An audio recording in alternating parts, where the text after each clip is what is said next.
শুক্রবার আন্তর্জাতিক নারী দিবস উদযাপন করা হয় আগরতলা এমবিবি কলেজে। অনুষ্ঠানে উপস্থিত ছিলেন বিধানসভার উপাধ্যক্ষ রামপ্রসাদ পাল, বিধানসভার মুখ্য সচেতক কল্যাণী সাহা রায়, আগরতলা পুর নিগমের মেয়র দীপক মজুমদার, টিসিএ সভাপতি তপন কুমার লোধ, সচিব সুব্রত দে। এদিনের অনুষ্ঠানে রাজ্যের মহিলা ক্রিকেটারদের পাশাপাশি বিভিন্ন ইভেন্টে খেলোয়াড়দের সংবর্ধনা দেওয়া হয়।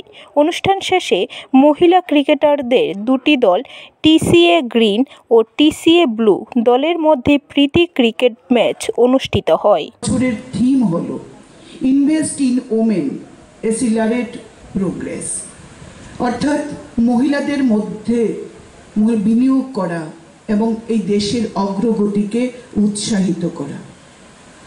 এই থিম থেকে আমরা বুঝতে পারছি যে কি চায় দেশ এবং দেশের মাননীয় প্রধানমন্ত্রী নরেন্দ্র মোদী এই দেশের নারীদেরকে এগিয়ে নিয়ে যাওয়ার জন্য, এই দেশের নারীদের আত্মনির্ভর করার জন্য, স্বাবলম্বী করার জন্য শুধু যোজনা করেই যিনি থেমে থাকেননি, এই যোজনার লাভার্থী করার জন্য যেইভাবে মহতী উদ্যোগ নিয়েছেন, অবশ্যই তা প্রশংসার দাবি রাখে।